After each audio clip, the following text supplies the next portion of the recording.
Hello, I'm Isaac Hayes III, founder and CEO of Fanbase. Listen to what I'm about to tell you. The window to invest in Fanbase is closing. We've raised over $10.6 million of our $17 million goal. That means there's room for less than 6,370 people to invest in Fanbase for the average amount. The minimum to invest in Fanbase right now is $399. That makes you an owner in Fanbase today. Go to startengine.com/fanbase to invest. Why? Because current social apps have taken advantage of users for far too long, with content suppression, shadow banning, harmful racist content, and no real tools for monetization and equity. Fanbase has over 1.4 million users and counting, allowing anyone to reach all their following and monetize their content from day one. Social media is the new TV, and whoever owns the apps that distribute that content have the opportunity to own potential billion-dollar companies. While big platforms with uncertain futures are failing to serve their users, Fanbase is stepping up to fill the gap. Don't wait until it's too late. Invest now, invest for yourself and your future. Go to startengine.com/fanbase and own the next generation of social media.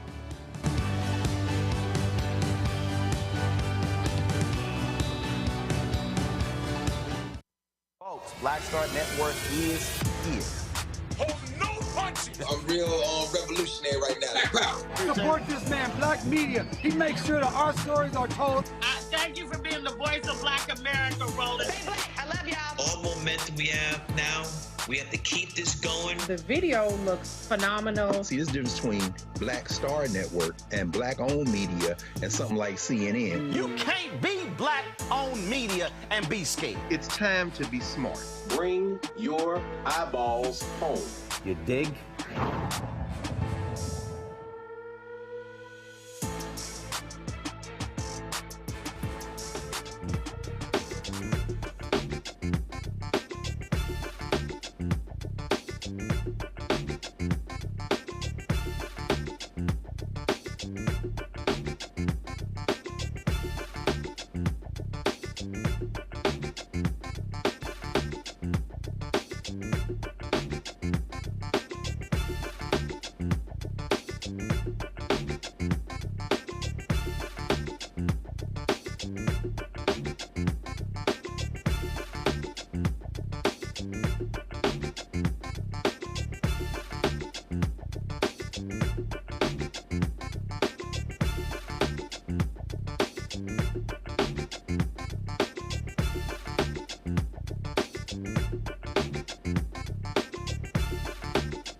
Today is Wednesday, April 2nd, 2025. Coming up on Roland Martin Unfiltered, streaming live on the Black Star Network. Donald Trump kicks in his massive tariffs. Guess what? Stock market is falling through the floor. Also, massive layoffs are happening all over the federal government, including every single worker who's responsible in the Department of Health and Human Services for helping low-income people pay their bills.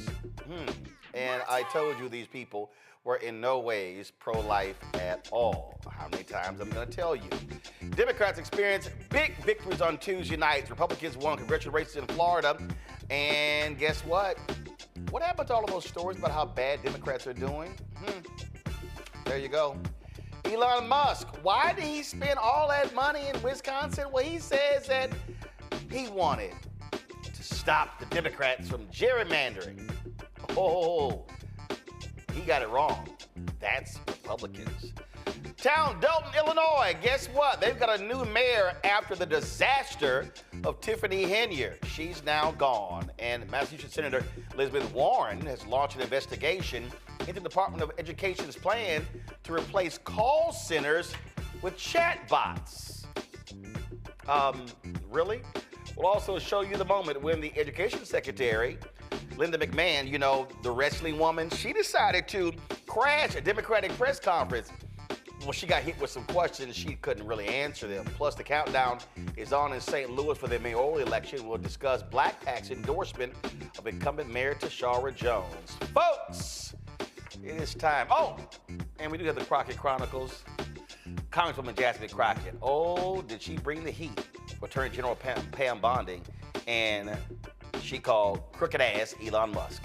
It's time to bring the funk. I'm Roland Martin Unfiltered on the Black Star Network. Let's go. He's got it. Whatever the miss, he's on it. Whatever it is, he's got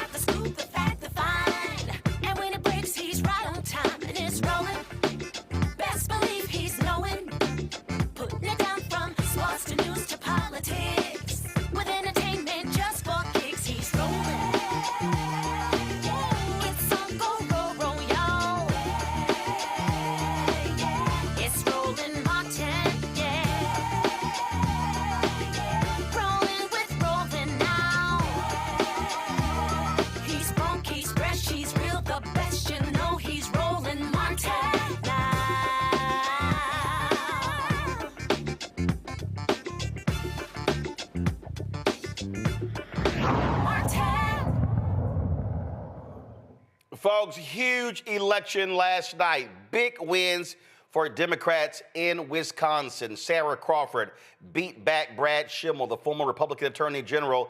Elon Musk dropped some $20 million trying to get Schimmel on the Supreme Court. She dog-walked his ass in the election last night. Not only that, Democrats did well all across the state. They flipped several positions. They flipped the mayor's office. Also in Aurora, Illinois, you had an African-American who was elected mayor of a city in Wisconsin. Democrats also won multiple other positions in Wisconsin. Republicans won the 2 congressional seats in Florida, but they only won by 15 points in districts Donald Trump carried by 30 points. Folks, so all of these stories, how the Democratic brand is so toxic and dead, that's interesting because they seem to be winning these special elections. So what the hell is going on? They win a Republican seat in Iowa, a state seat. They win a state seat in Pennsylvania, a district Trump won by 30 points. And so I keep telling y'all why a lot of these polls are absolutely BS, absolutely BS. Again, a huge night last night for Democrats. And what you saw is you saw people who were turning out in huge numbers. The folks at votesmag.org, they really do a great job covering a lot of these local elections, these elections of states' attorneys, DAs, things along those lines. And one of the things that they laid out is that they also were watching a race in Alaska as well, okay? But this is not the only thing that's going on. What we are seeing, folks, we are seeing a number of elections. Now, remember, Vice President Kamala Harris, she lost November 5th. 3 days later, people were telling me, they were like, hey, damn, Doc, you moved on. I said, no, I'm focused on the next thing. So what were we telling y'all on this show? We were telling y'all, focus on Louisiana amendments. What happened on Saturday? All 4 went down, got crushed, 65-35. One lost, 66-34. What did we tell y'all? Focus on the special elections in Florida. And guess what happened? Again, even though those were ruby red districts, Democrats actually ran credible candidates who raised lots of money. They knocked on doors. They actually organized and mobilized. When you cut somebody in half, again, Trump won it by 30 points and the Republicans win by 15, there's a problem here. Then you start talking about what I tell y'all. Stop talking about 2028. Stop talking about 2026. Focus on 2025. What's happening next Tuesday, St. Louis? Mayoral race in St. Louis. Go to my iPad, Anthony. This is right here what Bolt's Bag has. Also on the menu in April, there's several mayoral contests in places like Jackson, Mississippi, St. Louis. Also, you have Barbara Lee running for mayor in Oakland as well. So you got 20 different elections. You got elections taking place. Oh, last night, that was a Democrat who flipped to Republican in Nebraska. That Democrat flipped to a Republican, ran for mayor of Omaha. His ass lost last night. So that's happening there as well. And so go back. You see right here, you've got St. Louis and San Diego, elections on April 8th, Oakland, April 15th, legislative races in Mississippi on April 15th, Connecticut on April 22nd. All of this matters, folks, because what am I always saying? We must not be so focused on the loss. Bottom line is Vice President Kamala Harris lost. Now, how do you rebuild? How do you get people focused on what's right in front of them? That is what's most important. And all too often, folk don't do that. They're so caught up in emotion. And I had somebody, y'all gonna love this here. You know what says, I'm gonna go ahead and do it, because I'm petty like that. I get a kick out of people who complain about certain things. And so there was somebody who got upset at me, y'all. Because remember last night I was telling y'all, and how many times have I also said on this show that I don't want to hear this stuff about, oh my God, we tired, we sitting out. All these people who are saying, oh, there's going to be this indivisible massive protest happening on Saturday. And you know what, black people, we should just sit this out and go line dancing. And I keep saying, no, hell no. I'm like, we got to be engaged. We got to be focused. We have to be locked and loaded in terms of what's going on. And so I got this on Blue Sky today. There's this sister, I think she's a professor at a college. Her name is Cheryl Neely. And here's the deal. When you send me tweets and stuff publicly, it's public. So this is what she sent me. She said, you really need to stop criticizing black people for refusing to show for protests. It disturbs me deeply that you, of all people, don't understand that standing back is to prevent Trump's justification for martial law and use of force. He will not attack whites. He's waiting for us. Okay, so that's what was sent out. And so, you know, my response was, you really need to stop trying to tell me what to say on my show. I mean, bottom line is, I'm gonna say what the hell I want to say on my show. I'm gonna say what I think needs to be said.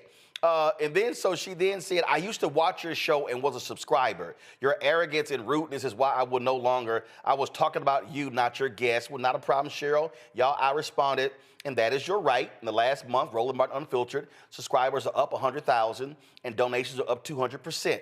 We'll be just fine doing what has made us so successful. We appreciate your feedback. And I posted a photo of me smiling. Now, why did I respond that way? And let me be perfectly clear. If any of y'all have a problem with what I have to say, you actually don't have to watch. And I'm fine with that. Nobody is forced to watch this show. Nobody is forced to give. Nobody is forced to comment.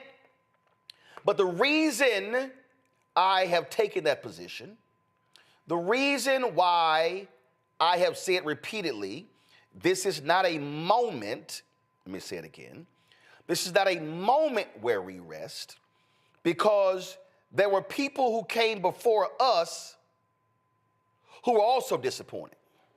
Last night, I showed you the images on the night of April 4th, 1968, where the lieutenants of Dr. King were sitting there on the beds in the Lorraine Motel. They were sitting on the bed that Dr. King last slept in. Robert Abernathy was across from him. King had just been assassinated, had just been murdered before their very eyes. They were in shock, but they were planning what to do next in Memphis. See, this is not a moment where we can check out. Oh, let me be real clear. I understand rest and relaxation. Harry Belafonte talked about it in his book, where he sent John Lewis and Fannie Lou Hamer and some other civil rights workers on a trip to Africa so they can have a vacation. Absolutely, that's important. We need our freedom fighters to have rest, to revitalize. But what I need us to understand, that in this moment, when you have a thug 2 blocks from here, sitting in the Oval Office, creating mayhem, how do you fight back? You do not fight back by not showing up. You do not fight back by not being part of the process.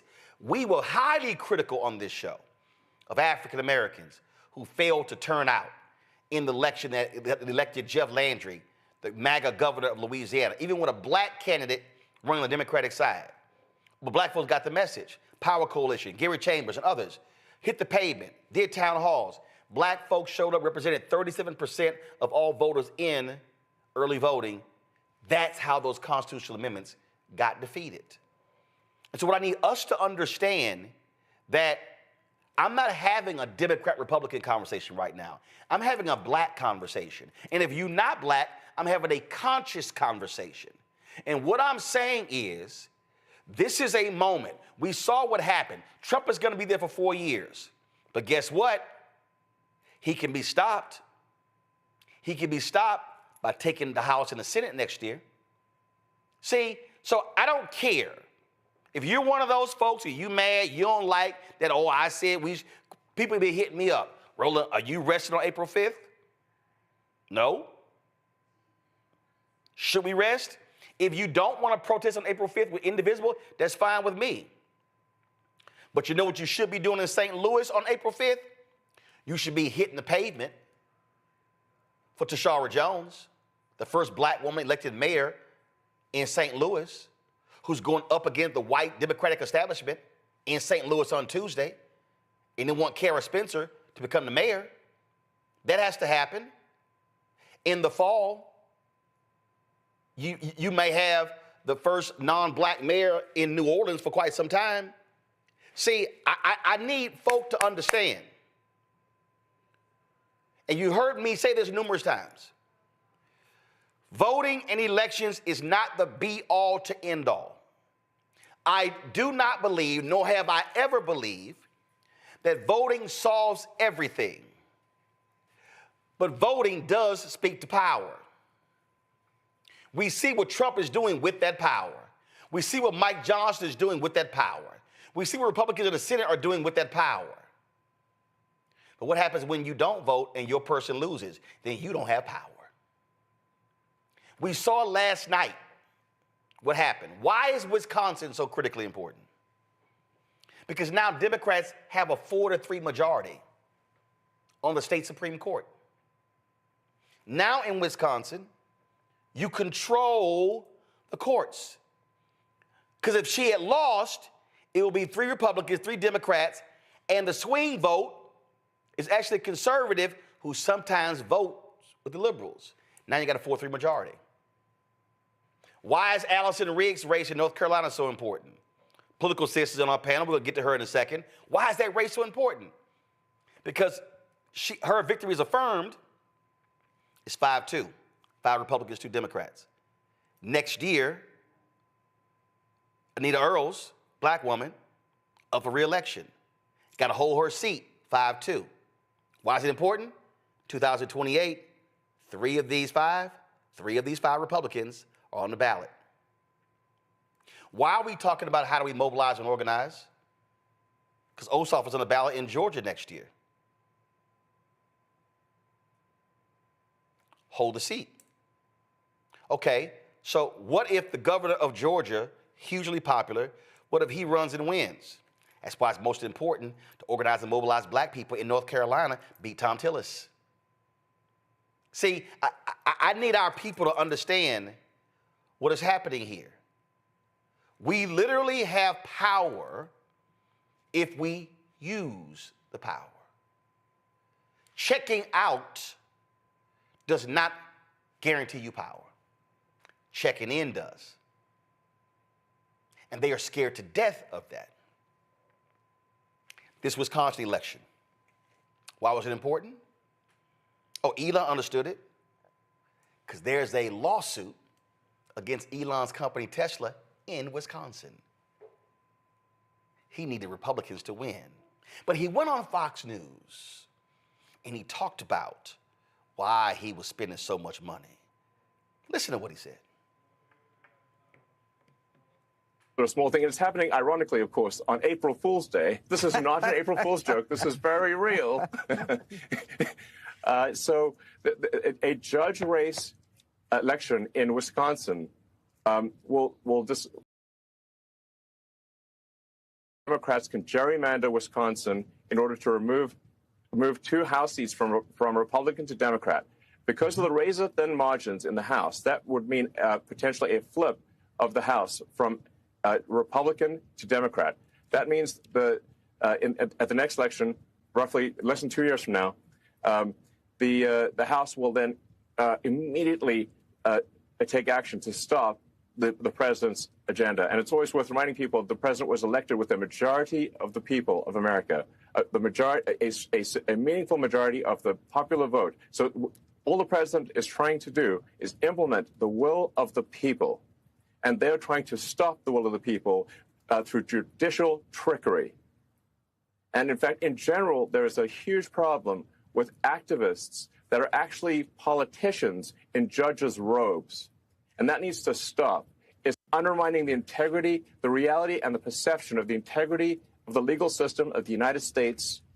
And these fake judges should be ashamed of themselves. They're just pretending to be judges, but they're making the law instead of implementing the law. It's wrong. Yes, and they're activists. And you say that you can both register and vote today? Yes, you can both register and vote today, and the voting stations close at 8 p.m. That was before the election. His ass got his ass handed to him. So allow me to unpack that. In fact, that was in an interview with Gene Pirro. He repeated this when he interviewed Brett Baer. Listen. You're still involved in politics. You were big in the election, obviously in Pennsylvania. Now, I guess you're in the Wisconsin Supreme Court race. Why plug in? Well, the Democrats are trying to redraw the districts in Wisconsin. And we're trying to stop the Democrats from gerrymandering Wisconsin to remove 2 House seats. That's what this whole Supreme Court justice case is about. So I really want to emphasize people out there, if you're in Wisconsin, go out and vote. You can do early voting for the Supreme Court. If you have friends and family in Wisconsin, please urge them to vote for Brad Schimmel. If we don't, we could lose control of the House, and all of the government reforms could be shut down. Finally, what's the biggest?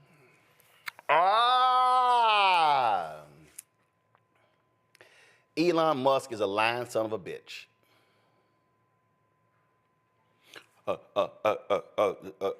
Democrats are trying to gerrymander Wisconsin. Really?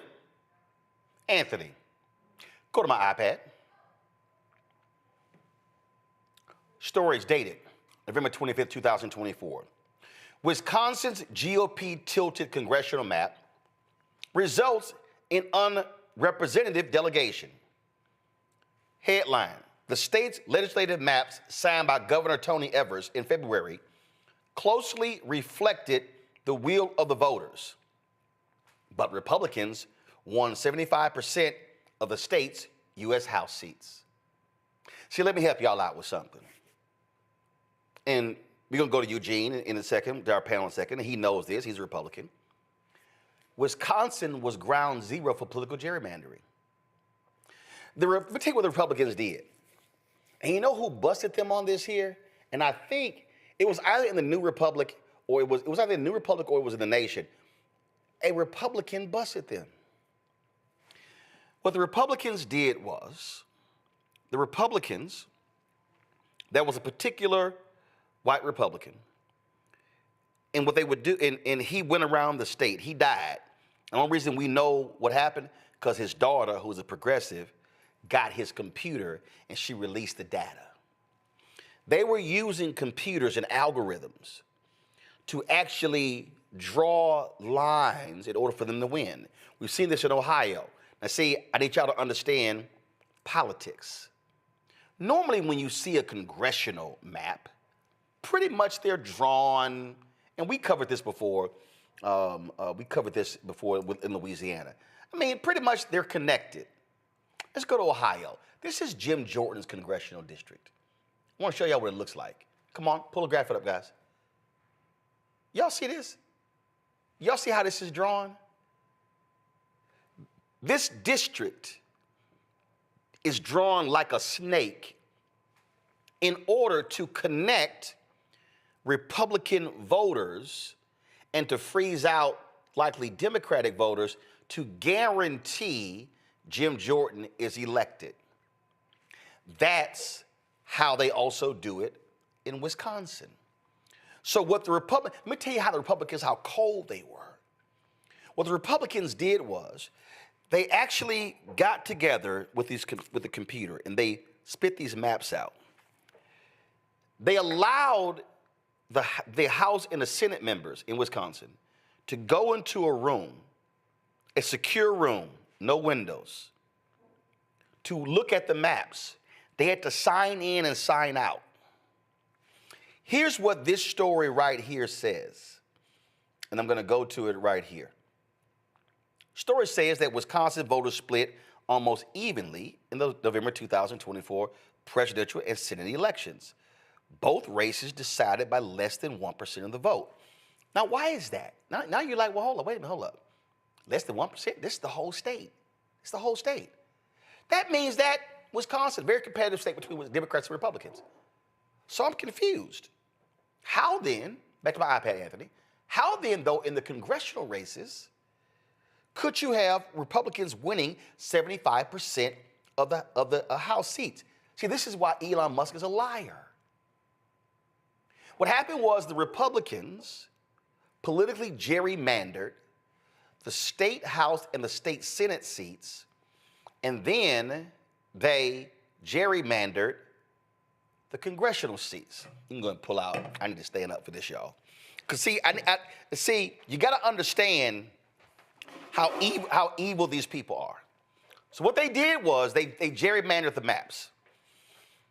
So what happens, the Democrat in Wisconsin wins the Supreme Court race. The progressives in Wisconsin sue. As a result of the progressives suing, the state maps got overturned. That was the map that the governor put in place. Now, here you go. The state's congressional lines, adopted in 2022 by the Wisconsin Supreme Court, were proposed by Democratic Governor Tony Evers after a conservative majority on the court insisted that the redistricted maps make the least changes possible from the existing 4-2 GOP map. 6-2. Okay, let me explain, y'all. 6-2. So now you're like, okay, I don't understand.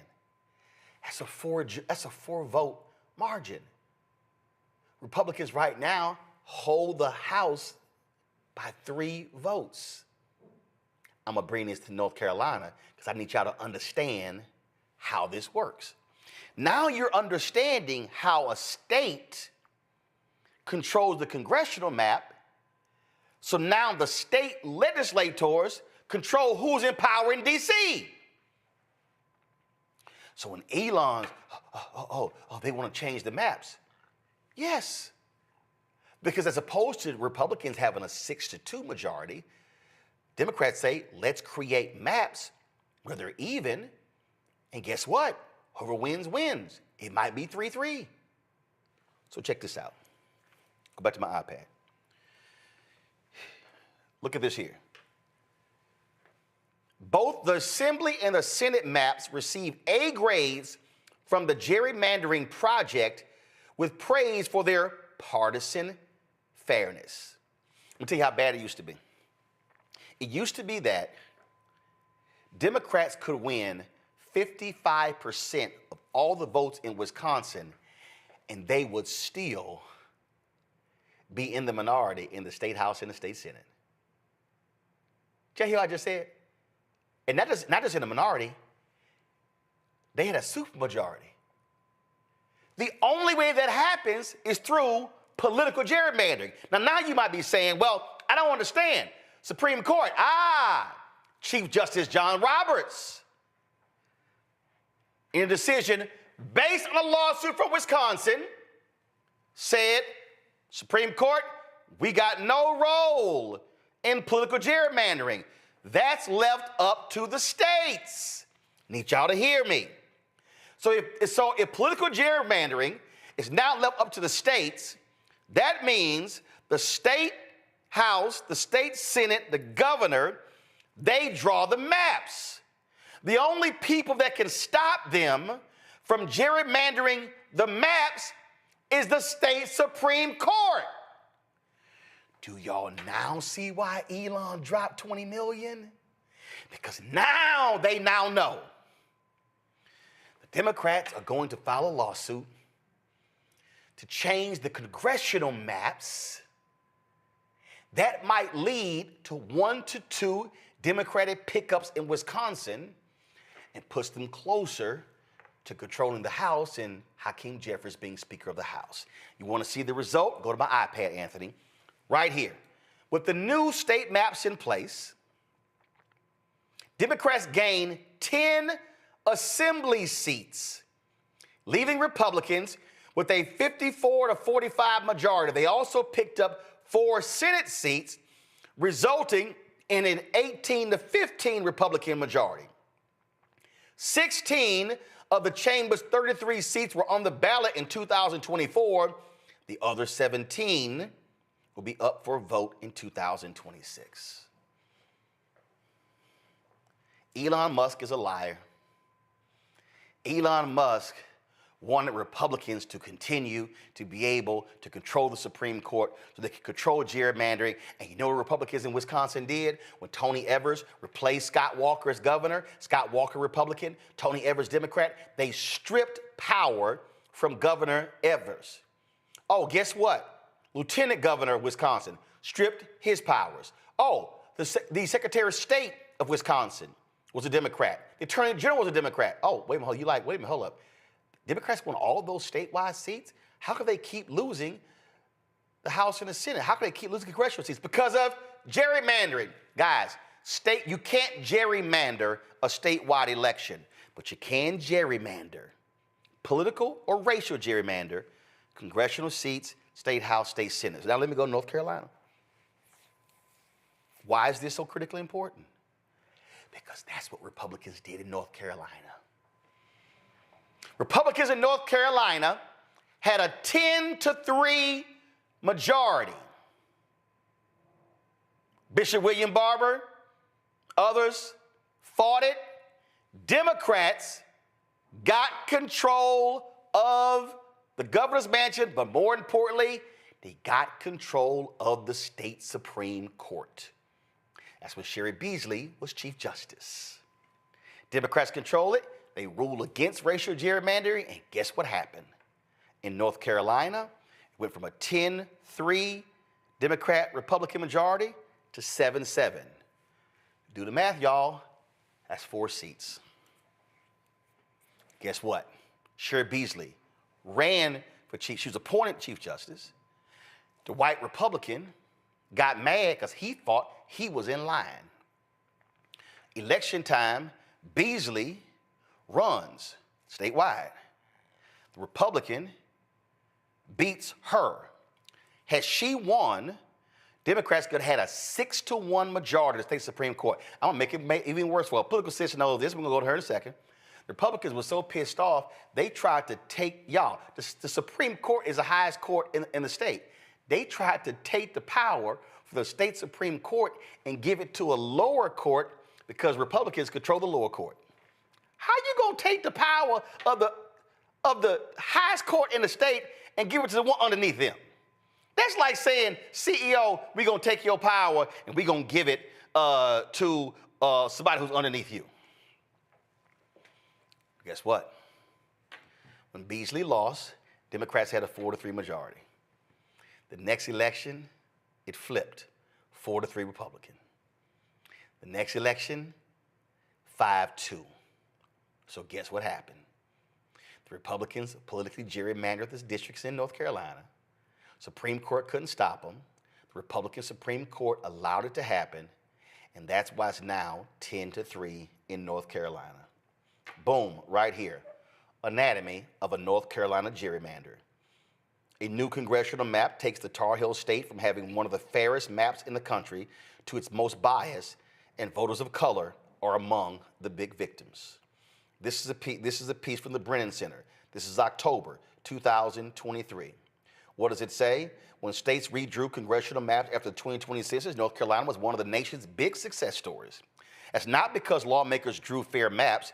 They drew what would have been one of the most extreme gerrymanders in the country. Rather, North Carolina was a success because a majority of the North Carolina Supreme Court, relying on state law, ruled that drawing maps to entrench the party in charge violated the state constitution. As a result, the maps changed. Boom. What did I just lay out to y'all? After Republican candidates won 2 seats on the North Carolina Supreme Court in 2022 midterms, giving the court a conservative majority, Republican lawmakers wasted no time in asking the court to reverse earlier rulings that partisan gerrymandering violated the state constitution. The court's new majority obliged, handing down a controversial opinion in late spring that abruptly abandoned any role for state courts in policing gerrymandering, declaring that gerrymandering claims were non-justiciable political questions off limits to judiciary. Are you serious? So basically what the Republicans in North Carolina did was the same thing John Roberts did. Oh, no. Roberts said, no, not on us, it's the state. Now he's like, well, they ain't us, it's the legislature. Total BS. Why am I unpacking all of this? Because those 4 seats in North Carolina, combined with 2 or 3 in Wisconsin, is the difference between Democrats controlling the House and Republicans controlling the House. It's the difference between a Speaker Mike Johnson and a Speaker Hakeem Jeffries. See, now y'all understand why Elon spent $20 million in Wisconsin. I need y'all to understand something right now. Republicans are about to dump. Why is that judge fighting Allison Riggs so hard? Because they won a 6-1. And then they're going to try to take out Anita Earls next year. Y'all, these racists were so bad, Anita Earls gave an interview talking about the lack of people of color working in the court system. These racist Republicans in North Carolina launched an investigation and wanted her to be removed from her position, not because she actually violated the law, not because she was doing wrong, but because she gave her own opinion in a damn interview. So somebody's watching me right now, and somebody is saying, okay, Roland, I get all that. That sounds like a whole bunch of minutia. It is. But all this stuff happening in D.C. right now, that's what happens when it's political gerrymandering on the local level. All this stuff happening in D.C., that's what happens when the people who control the State House are in charge. Why is the next presidential election so important? 2028. Whoever wins the White House in 2028 controls the census count in 2030. Republicans, remember when Trump was there last time? What did they do? They cut the census short. They changed how the counting. They did not want to count everybody. Oh, now you're like, well, hold on. And I'm also confused because what you also have to understand is that when we talk about 2030, whatever happens in 2030, whatever happens in 2030 is going to impact this. Because after the census is taken in 2030, it's projected California, Wisconsin, you see right here, California has 54 delegates. That's 54 congressional districts. Wisconsin has 10. Wisconsin has 10 congressional districts. You see it right here. Guess what? That's congressional districts. That's electoral college votes. You see New York State? New York State has 28. It is estimated that New York State, Wisconsin, California, and I think Illinois has 19. Those 4 states are likely going to lose collectively 10 to 12 congressional districts because of population shifts. That's 10 to 12 electoral college votes. That means that if Democrats rely on blue New York State, rely on Wisconsin, rely on Illinois, and rely on California, they're now going to have to go find 12 electoral college votes elsewhere, which means they must win Nevada and Arizona. That's 17 electoral college votes. Okay, let's say they don't win one of those. That means they've got to flip North Carolina, 16 electoral college votes. Georgia, 16 electoral college votes. In fact, because of population shifts, y'all, Georgia or North Carolina could actually increase congressional districts. I hope all of you now understand that all of these things are linked. That a single Supreme Court seat in Wisconsin could determine in 2026 whether there's a Speaker Hakeem Jeffries. A Supreme Court flipping from red to blue in North Carolina could also change as well. Now, this is why I talk about you have to connect the dots. You have to connect the dots. This is why when that sister was like, you telling people, this is why we can't sit out. This is why we can't stay at home. This is why we can't check out. Because they are relying on us not showing up. They are relying on us being so despondent, so sad, so depressed that we check out. Elon Musk said in that interview, Donald Trump got a majority of American votes. That is a lie. He did not even get 51% because some 90 million Americans did not vote. He did not get a majority of the American voters. And so people need to understand that he won with fewer votes than he should have. 6 million people who supported Biden didn't show up for Harris in 2024. What we are witnessing with the cuts and everything, this is the result of checking out. This is the result of trying to find the perfect candidate. This is the result of, well, I disagree with them on this one thing, so I'm not going to vote. This is the result of somebody saying, well, you know what? I don't think our vote matters, so I'm not going to vote. Like that 39-year-old black female teacher's aide in Milwaukee, the New York Times talked to. Folks, here we are talking about massive tariffs being instituted. Here we are. I got a phone call today from a federal worker. Hey, told my job is one of the ones they targeting. Should I take this buyout or risk it?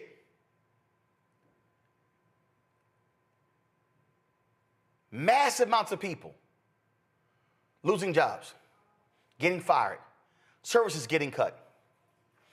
They cut food aid. Food trucks were on their way delivering food to multiple states, stopped them.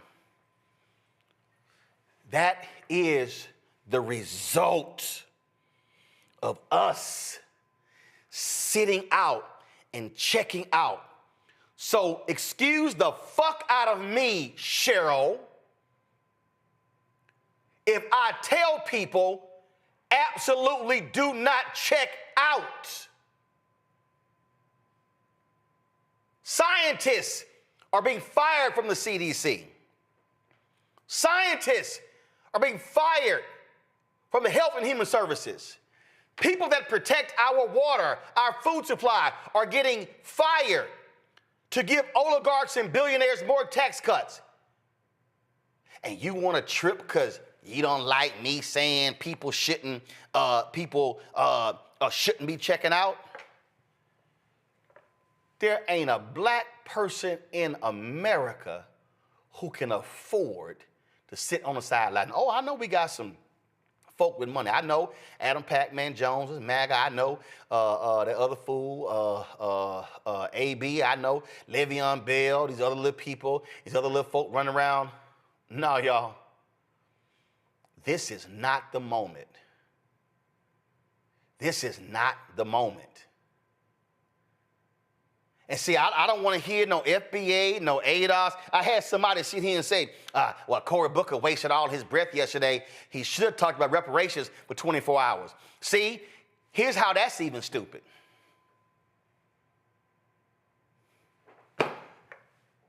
If you gonna get reparations, that's political. Fact, reparations is money. The Constitution states any bill that has a monetary value that starts in the United States House. Who controls the U.S. House? Republicans. Name me one Republican in the House that supports reparations. Name me one in the United States Senate that supports reparations for black people. So explain to me again how withholding your vote is going to get you reparations when the very people that's going to vote on reparations are the people who are elected? See how dumb that shit sounds? This is what happens when we allow Simple Simons to hop on YouTube and hop on social media and feed us with massive amounts of misinformation and disinformation, saying dumbass shit constantly. And we go to the barbershop and the beauty salon and we repeat that sort of stuff. And people go, yeah, they ain't gonna do nothing because I got money. Trump gonna put 5,000. Y'all remember they floated that? Oh, Doge is gonna give every American 5,000. Where is it? When the check you got from Biden Harris was actually bigger than the check you got from Trump. See, this is the silly stuff I'm talking about. Y'all, we ain't got time for games. So if you come at me complaining about what I have to say, I don't care if you don't listen. Because I see my numbers. And they bigger today than they were 6 months ago. So it sounds to me like a bunch of folk are indeed listening. I'm gonna go to my panel. And I'm laying this out, and that wasn't my plan to do that, but I chose to do so. Because these things are all connected. Zabor G, DEIA consultant, employment specialist out of DC, Eugene Craig, CEO, X Factor Media out of Baltimore, political cis, social media activist out of Knightdale, North Carolina.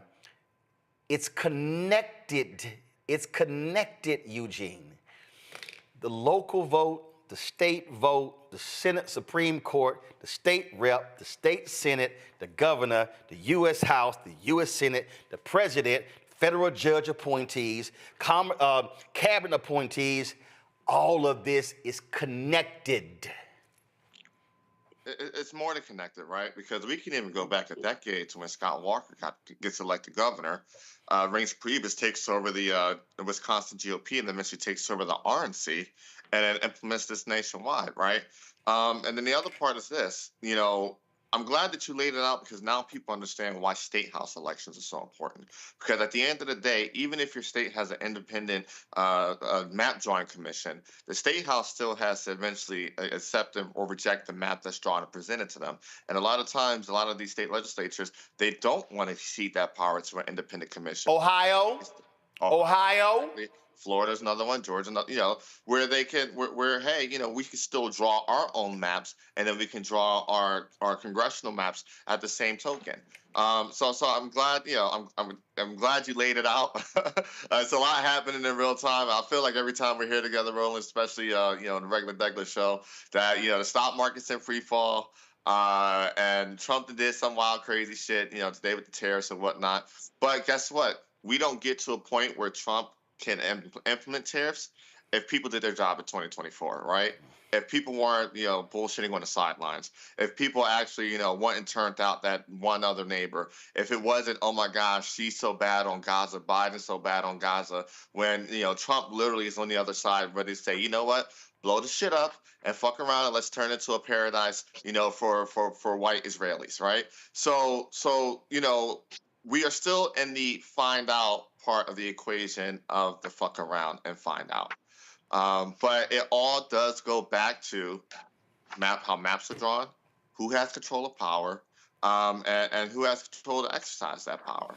At the end of the day, the judicial route is one of the cures, but we can prevent so we don't ever have to actually go that route. Yeah, but the point is, Zabor, you can't ignore judicial races.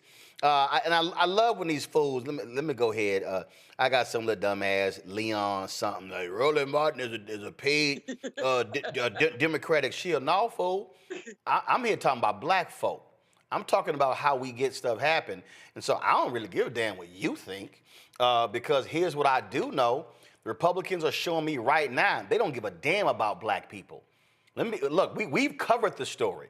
Trump has dropped a lawsuit against the petrochemical companies in Cancer Alley in Louisiana. Who's dying from those chemicals?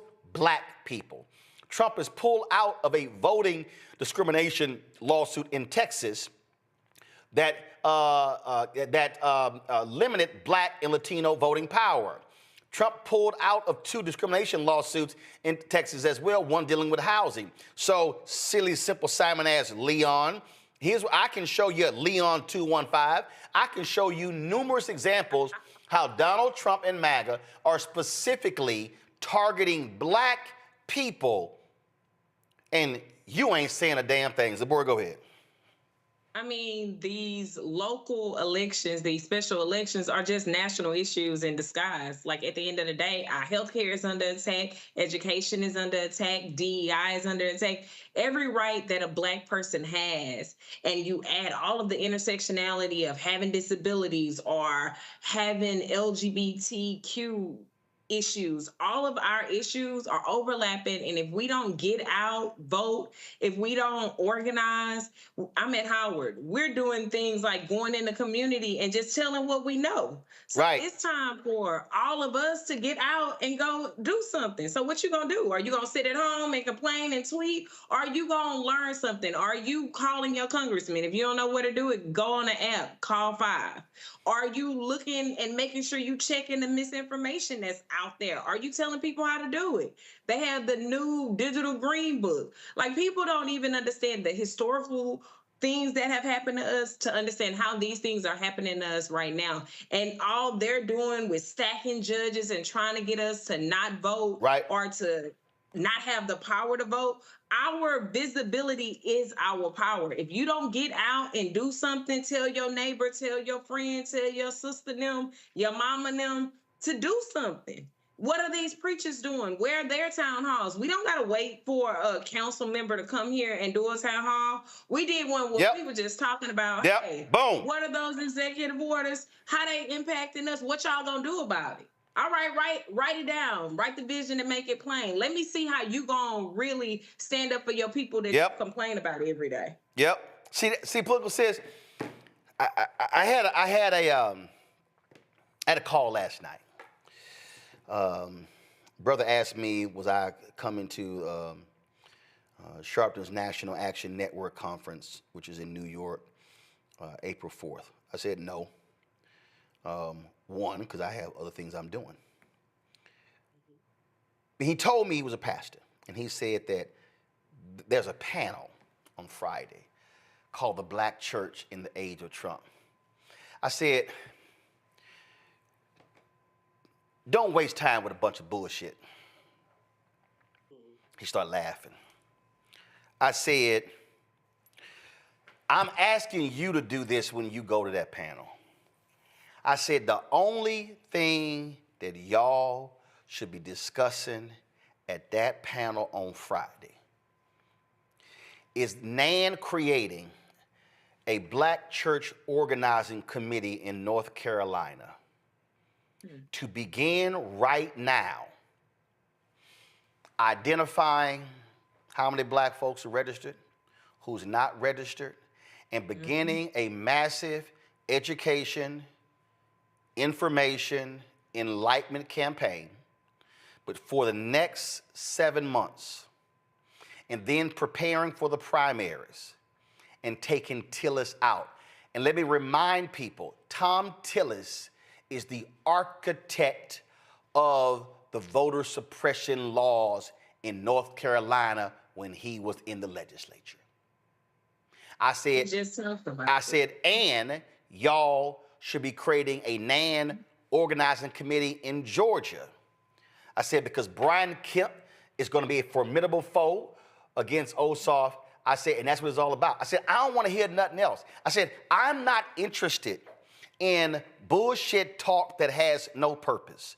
What Zabora just said, you don't need permission to organize a town hall. You don't need to wait for the Democratic Party or Republican Party or the NAACP or Bishop Barber or the Poor People's Campaign. Regular, ordinary people can simply say, okay, I pull the voting data. The voting data shows in our precinct in the last election, we had 780 registered people in our precinct, and in the last election, 300 voted. That means 480 people in our precinct did not vote. That's more people than the total loss of Sherry Beasley statewide for the Supreme Court. Political sis, this is not a moment for us to be Listen, I love boots on the ground. I love melanated woman. I love Southern soul. But I'm going to dance and educate.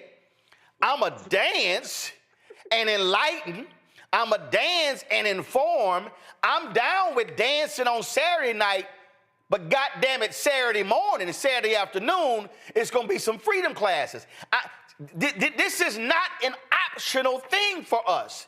Literally, the lives of black people, the lives of black children, and black children's children are on the line with what MAGA is trying to institute because they want to lock in power and cement it for the next 50 to 100 years. They do not want to see the browning of America. Somebody asked me why I was so mad, why I'm always going at Tom Tillis. Number one, I can, because that's my damn senator. Even though I didn't vote for him, he's still supposed to represent me. But I look at how he confirmed the health secretary, RFK Jr. You know who I thought about? I thought about my 6-month-old granddaughter. Boom. Who cannot get the measles shot. Remind black people in North Carolina that Tom Tillis, as a senator, blocked 3 black women from the federal bench. Yes, he did. Yes, he did. And he does not give a damn about anyone, especially if you're black. He's been like this. He's always been an arrogant, cocky-ass man who doesn't give a damn about anyone but himself. And his ass is not even from North Carolina, by the way. Not at all. But like I said, I think about my 6-month-old granddaughter who can't get the measles shots, but his ass went ahead and confirmed RFK Jr., knowing damn well he's dangerous. He's dangerous to North Carolinian babies, all babies, period. I think about when he confirmed FBI guy. I think about when he confirmed Pete Hegseth. When it comes to North Carolina, we have our state is one of the most that have when it comes to military base. And look what is going on right now with terrorists, like you talked about. He doesn't do nothing but talk. He's not going to do a damn thing. What took place last night scared the shit out of Tom Tillis. Oh! It scared the shit out of him. All of them. Scared him. You know why? Come on. Because they might be screaming, oh, Florida didn't do good. Florida, Democrats didn't do good in Florida. Yes, the hell we did. Yes, the hell we did. In District 1, 14 points, right? They slashed that shit, but District 6, 8 points. When Mike Watts, when he won by 32 points. Make it make sense. And we're talking about here in North Carolina, it's not even ruby red in North Carolina. It is purple. And each time Tom Tillis ran, do you know what?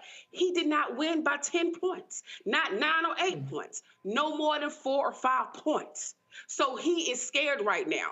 So you best believe the same thing that rich man was doing in Wisconsin, he is going to be doing in North Carolina. And he may be in the skies doing it, but he will be doing it. And trust and believe, Tom Tillis, he's short. Because if he do something in the primaries, he's going to automatically lose. He's going to automatically lose. Hey, Roland, can I jump in for a second here on this point? Go ahead. So this is the thing, right? Where Democrats are right now is exactly where Republicans were. 2009, Ted Kennedy dies, all right? Scott Brown wins that seat in Massachusetts, and then homeboy that ended up taking Obama's seat wins a year later in Illinois, right? Republicans saw that same margin and then figured out how to actually, one, galvanize it and apply it to across the map in the 2020 and 2010 elections. And let me tell you what that looked like. That looked like FreedomWorks raising $1 million, $2 million per week from both big donors and small donors. And now you apply that across multiple organizations. It looked like nonstop activity. It looked like every day when Fox News and CNN are going into these quote unquote town halls, half of them were astroturfed, but the other half were literally pissed off people that just wanted to rebel. And yeah, a big part of that also was a whitewash. But Democrats are right now where Republicans were in 2009. But and what you see is this, and at 20 points. Let's just cap it at 20. You literally see a wave bigger than what Republicans captured in 2010. You see Democrats probably get damn near 2/3 of the House at that with that kind of margin. So you know, from here, you know, everyday people can go out and hold their own town hall. You know, they can get their own organizations going. You know, and targeted states like North Carolina and Georgia, absolutely. And I want political says, I'm going to go back to you, because here's what I need people. This is, I'm not asking, listen to me, people. I'm not asking y'all to launch a new organization. I'm not asking you to go out and raise $500,000. I'm not. All I'm, this, if 100 people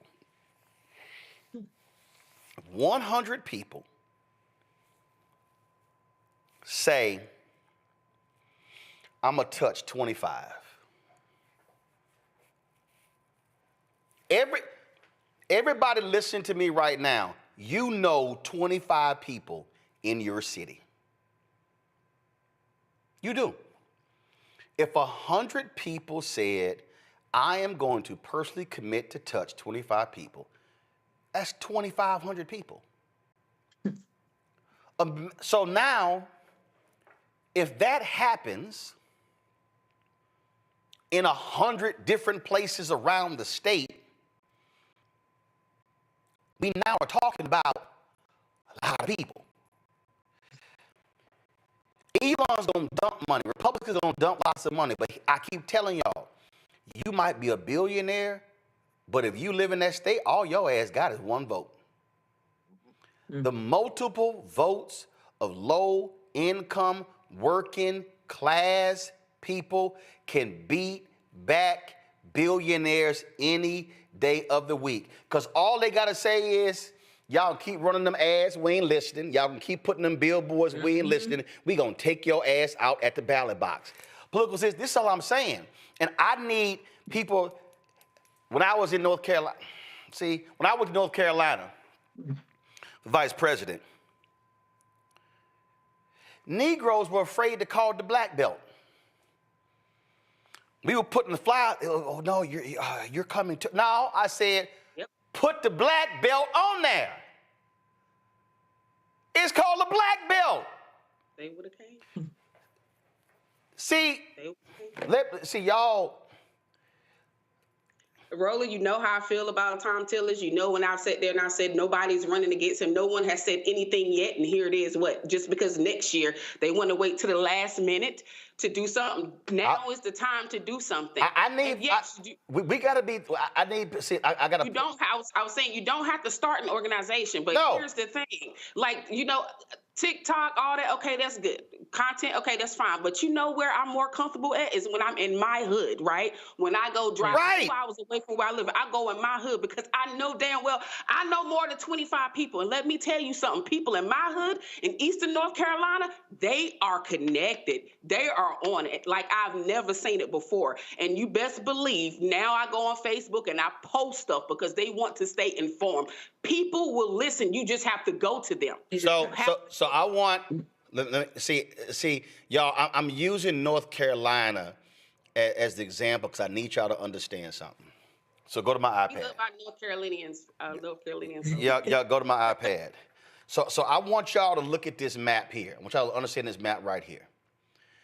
So if you look at, I want y'all to look at the center of the map. Y'all see Yanceyville and y'all see Roxborough. So basically what I want you, if y'all see at the top of this map, y'all see right there, Roxborough, I want you to split this state in half and go all the way down. So everything to the right of Roxborough, that's a lot of black people. When you start talking about Rocky Mount, Enfield, when you start talking about Fayetteville, when you start talking about Elizabethtown, when you start going, Greenville. Greenville. Now, folks, now I'm about to mess y'all up. Where we went, yep. The problem is this here. The Democrats in the Harris campaign, that's where they stayed at. They went to the left. Yep. She went to Greenville one time, y'all. They kept going to see, They keep trying to go to Winston-Salem, Charlotte, which is Mecklenburg County. They keep trying to, that's where they keep trying to go. No, the rich votes in the East. So, forget the campaign. What I'm saying, NAN, NAACP, or forget the organizations, regular ordinary people, if we mobilize East North Carolina, Tom Tillis can't win. That's why I said, call me. I'm from Eastern North Carolina. I'm from New Bern, North Carolina. Call me. They are there. They Kinston, Greenville. You saw how packed it was, Roland, when we was in Greenville. It was super packed. And you know what I said? I said, damn. Only if they would send her to New Bern, North Carolina, or even, you didn't even got to go to New Bern. You could go to past Greenville, New Bern, Jacksonville. All those right there, even have just because it's red does not mean that it's not a lot of black folks. It's a lot of us. I know. Trust me. But so, they call us minority voters, but we really hold the majority if we use our power. That's right. They don't listen to us because we got to show up. We can't be lazy. We got to be strategic, and we got to do something. We can't keep just sitting on our hands and thinking, okay, let me be lazy and it's going to change for me. No, freedom come with you doing some work. Boom. And that means telling somebody. We had a man drive away from North Carolina 2 weeks ago to D.C. to watch what we was doing. We working with him to try to do town halls at these churches. We didn't have no money. It was just students who feel like, hey, we got to do something. If we in this area, we on the soil, we got to make some differences. And young people can still be the thing that make this change. We can make 2028 different if we really educate our people, if we organize. And I'm talking about old school organizing. I'm talking about where's your old school staple of gun? You got flies on we were in the hood talking to the young men, talking to the people on the corner because they can vote. Right. A lot of them can vote. A lot of them don't even know their rights towards vote. So what you're talking about is what I'm talking when I say educate, enlighten, inform. You have to walk people through the issues. You have to, people say, I don't see, well, this is that person. This is their agenda. This is what they want to do. This is what they've done. This is what we can do. But I always keep saying the election is the end of one process and the beginning of another. This is what I'm talking about here. And and then for the people who sit here and now I hope folk now understand what I'm talking about, not just giving to the show, but why I'm fighting folks on the advertising front, because if we get the 2, 3, 4, 5, 6 million, 10 million, whatever in advertising, now, we can be in a different town every week. We can have, we're going to do a 5-city tour. We can take the show there. We can mobilize people. We can highlight these stories. This is why, because guess what? MSNBC ain't going. CNN not going. They are not going. So I'm saying to black people, damn waiting and hoping and begging for them to show up. This is our ability to be able to organize it. That night when we had 250,000 folk watching live on March 4th, I didn't do a single black radio interview. I didn't take out a single ad. I literally sent a text message to 6 to 8 people, and they sent to 6 to 8 people, and to 6 to 8 people, and I swear that damn text message was in every black family group chat, and that was all organic. That's the same as voting. It's the exact same. And so somebody's got to be willing to want to do it, and so I just need our folk, because this whole thing started with last night's results. And Elon talking about gerrymandering. Y'all got to recognize there's a reason they want the courts. There's a reason they want to control the state house and the state senate and the governor's mansion, because you can control national politics through the state. We're going to go to a break. Wait, before you roll, Roland, there's one more important thing that happened last night. Elon also wanted to jump into that race to boost Republican turnout for the Amendment 1, which put voter ID in the Wisconsin Constitution. I don't know the exact link. Yep, no, it won. Yeah. It won. And here's the deal, though. Look, on that point, Here's the reality. Voter ID, they had voter ID for 10 years in Wisconsin, but this now makes it harder for you to actually change that. But here's what we have to do. If folk are going to start doing that, then what we got to say is, we got to say, all right, since y'all want to sit in and swing for voter ID, automatic voter registration. The reason Georgia changed, because when they changed the law, 22% of Georgians were not registered to vote. After automatic voter registration was down to 2%. That's how Georgia changed. We have to also be thinking differently when we're fighting. I understand the battle against voter ID. We know exactly who they target, elderly people, young people, people of color. But we also got to, when we see something coming on the horizon, we got to be making some massive changes, massive demands for ourselves. I'm not interested in losing everything. I'm also trying to win something. I got to go to break. We'll be right back. Roland Martin Unfiltered, the Black Star Network. Support the work that we do. Join our Bring the Funk fan club. If you want to contribute via Cash App, use the Stripe QR code. You can also use it for credit cards. Click the Cash App button to continue to contribute. You can see your check and money order. Make the check payable to Roland Martin Unfiltered, please. Not Roland Martin, not Black Star Network. Please make it to Roland Martin Unfiltered. It makes it a lot easier, y'all. Trust me, with the bank, I'm the one I'll open every envelope. So please, make it out to check a money order to Roland Martin Unfiltered. P.O. Box 57196, Washington, D.C. 20037-0196. PayPal is R Martin Unfiltered, Venmo RM Unfiltered, Zelle. Roland at RolandSMartin.com, Roland at RolandMartinUnfiltered.com. Back in a moment. We begin tonight with the people who are really running the country right now. Now, Trump is often wrong and misleading about a lot of things, but especially about history. Donald Trump falling in line with President Elon Musk. In the wake of the unsettling news that MSNBC has canceled Joy Ann Reid's primetime show, The Readout, Roland Martin and the Black Star Network would like to extend an invitation to all of the fans of Joy Ann Reid's MSNBC show to join us every night to watch Roland Martin Unfiltered, streaming on the Black Star Network for news, discussion of the issues that matter to you, and the latest updates on the twice impeached, criminally convicted felon-in-chief Donald Trump and his unprecedented assault on democracy, as well as co-president Elon Musk's takeover of the federal government. The Black Star Network stands with Joy Ann Reid and all folks who understand the power of Black voices in media. We must come together and never forget that information is power. Be sure to watch Roland Martin Unfiltered weeknights, 6 p.m. Eastern at youtube.com/Roland S. Martin or download the Black Star Network app.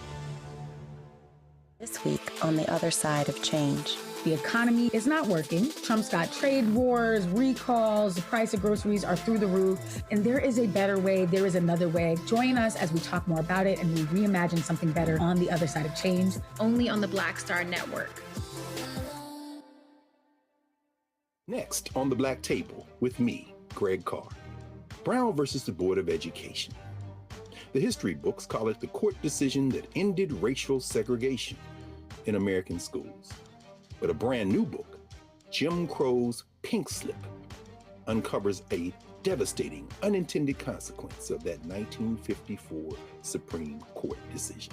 We may, if we were lucky, have been the very last generation of Black students to have experienced these generations of Black teachers who have never been replaced. Dr. Leslie Fenwick joins us to talk about her book and the actions following that landmark decision that dealt a virtual death blow to Black educators.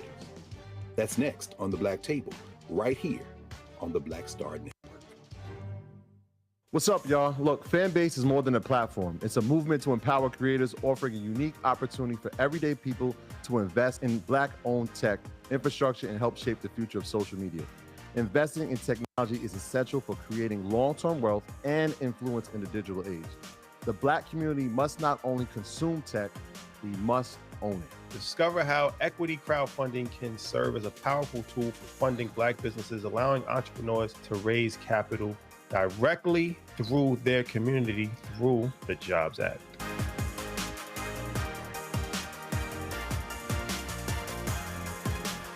Bruce Smith, creator and executive producer of the Proud Family, Louder and Prouder, and you're watching Roland Martin Unfiltered.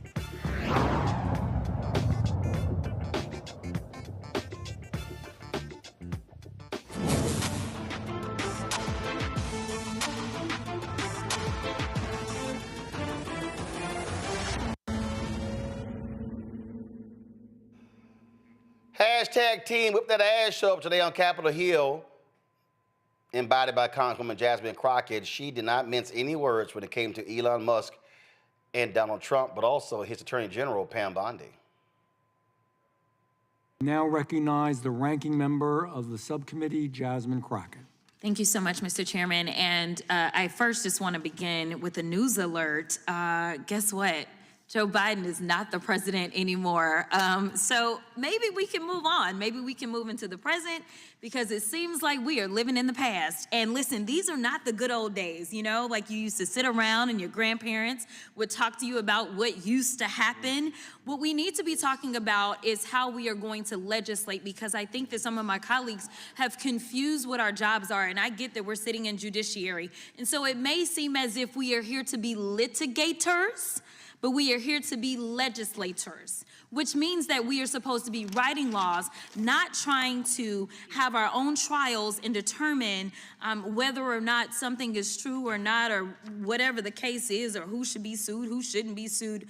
All I know is that a great American hero, a good senator out of New Jersey, said something to the effect yesterday as he was shattering the record for holding the floor, a record that had been held by another racist in this country.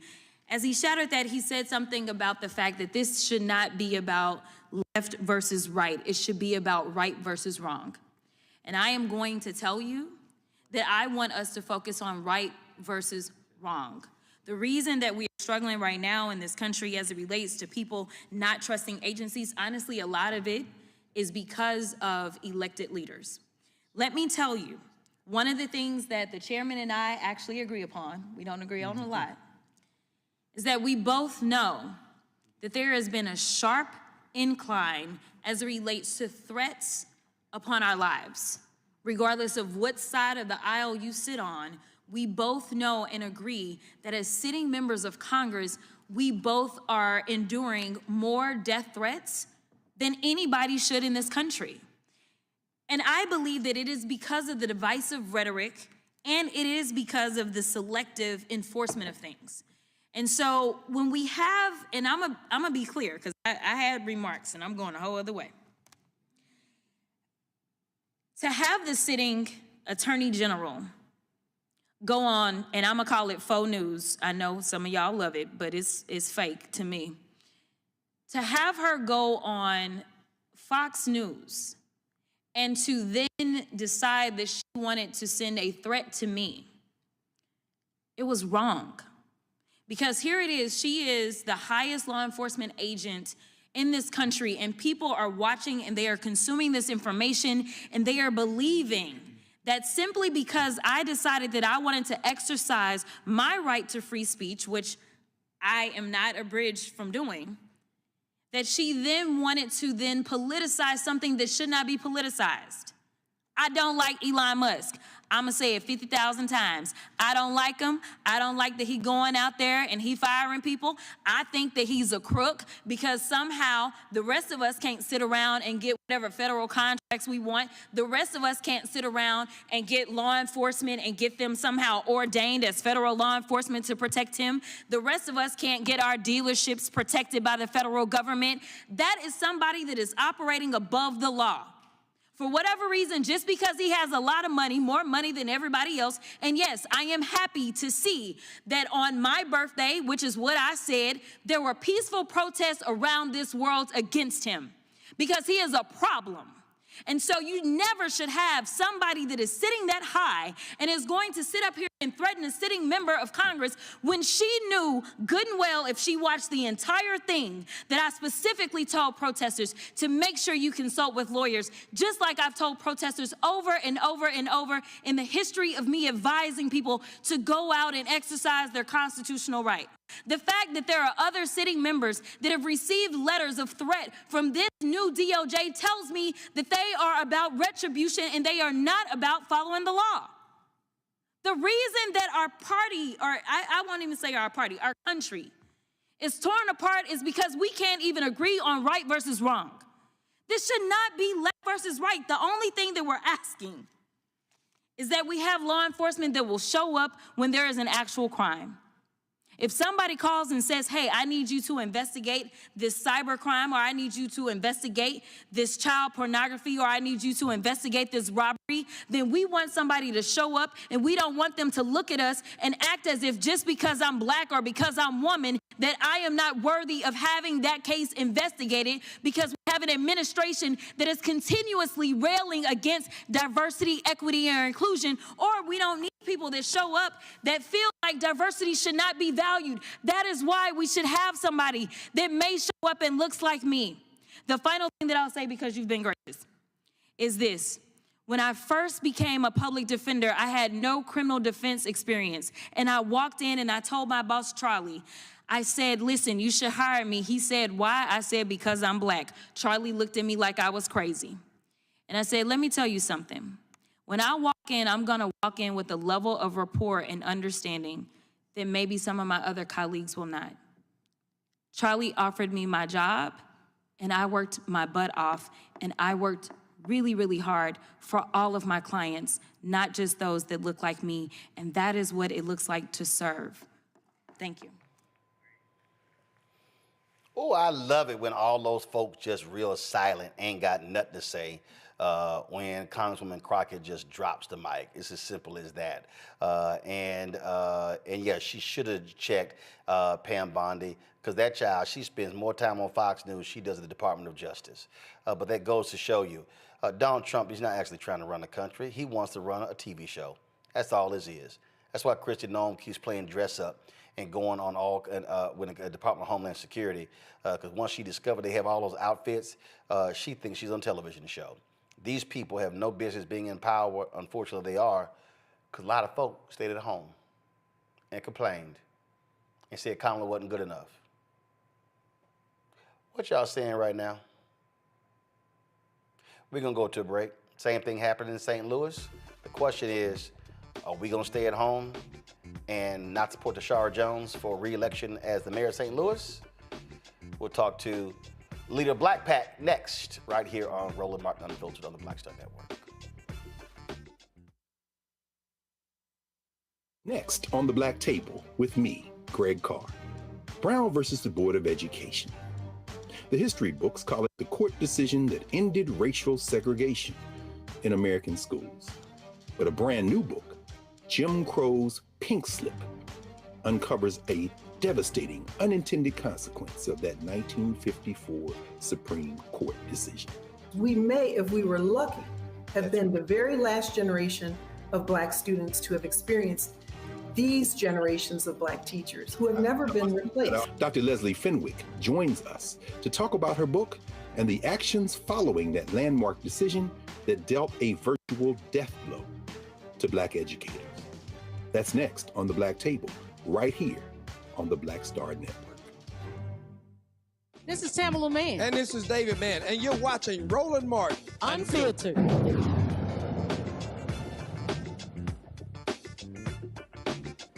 Folks, April 8th, Tuesday, big election runoff in St. Louis, be the next mayor. Kara Spencer won the initial race. She is running against the incumbent Tishaura Jones, who was the first Black female mayor in St. Louis history. And of course, we were there with a town hall 4 years ago when she was running. It is going to be a tough race. A lot of money is being poured into the campaign coffers of Kara Spencer. Democrats in the city, they also are backing her over the incumbent mayor. But Jones is getting support from a lot of different places. Joining us right now is Tracy Blackman. Tracy, glad to have you here. First of all, walk us through what your PAC is doing to impact this race. Thank you, Roland. I appreciate the invitation to be here. The Black Church PAC is trying our best to offer support to the campaign of Tishaura Jones, along with many other supporters in St. Louis area who have been doing the work on the ground for a long time here. We are concerned that in the primary, which should have been an easy race for Tishaura, was not, because there was an influx of money from business people who gave hundreds of thousands of dollars to make sure that Tishaura does not get another term. And that money was used to do slander advertising, to her opponent tell lies about her record. And we saw this work just a little while ago with Cori Bush. And so we're fighting like heck to make sure it doesn't happen again. So, so what exactly are y'all doing? Are you doing on the ground? Is it billboards? Is it commercials? What exactly are you doing? The Black Church PAC is committed to doing advertising for Tishaura. We already have other organizations on the ground who are doing the door-to-door work, doing the footwork. I certainly am going to be at the polls, working polls for her. But largely, the Black Church PAC is a national organization, and there's a team on the ground for her. We're just trying to use our influence to motivate pastors and leaders and churches to get out the vote so that she can win this election. It is going to be crucial. And as I keep saying, folks can pour a ton of money into it, but they only have one vote. And the votes of regular, ordinary people can cancel out rich folk. Well, that's absolutely true. But as we saw in the primary here, only 17% of eligible voters came out to vote. And the majority of those voters were on the side of town where Cara Spencer is more familiar and better known. And so we are really engaged in trying to move people from apathy in this moment out to the polls to help us Tishaura Jones. She's the third Black mayor in St. Louis, the first Black woman, of course, as you said. And it's ironic that all of the previous two only had one term. And so we want to break that cycle with Tishaura. She's been doing excellent work here, putting money into the north side of St. Louis where money has not been put for decades. And that's some of the reason that the large amounts of money are going into a campaign for Cara Spencer, for people who want to buy up gentrifying land at low prices and then not do anything with it. Tishaura is all about business and all about people. And we are excited about the possibility of being able to grow with her and continue the work that she has begun. Oh, and see, the thing here that I keep saying this, there's no excuse when we talk about turnout. At the end of the day, we can't complain when somebody else wins if we don't show up. And I'm constantly saying, where you have significant numbers of African Americans, if we vote at 70% of our capacity, meaning the number of Black eligible voters in a particular city, state, or even in this country, if our target goal is 70%, we can dominate elections. Absolutely. And that's certainly true in this election in St. Louis. But what we're fighting against are people are just checked out. They weren't just checked out of this race, but they were also checked out of the presidential race.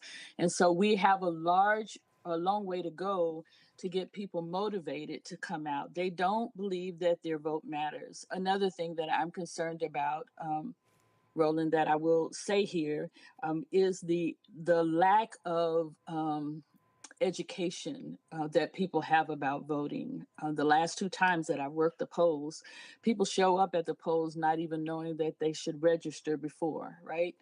These are just basic civic things that are not taught in school anymore. And so I'm hoping that we as the Black community will take this on ourselves, because we need to, and make sure that we are having classes about what it means to vote, how to vote the entire ballot, how to choose candidates, and excited the process again. There is widespread rampant in St. Louis, but nationally, but I am certainly talking about here. Questions from the panel. Political issue first. Hello, thank you for coming on. So in 2021, I know you brought it up, but in 2021, the current mayor, she won by in the primaries by 5,000, I think.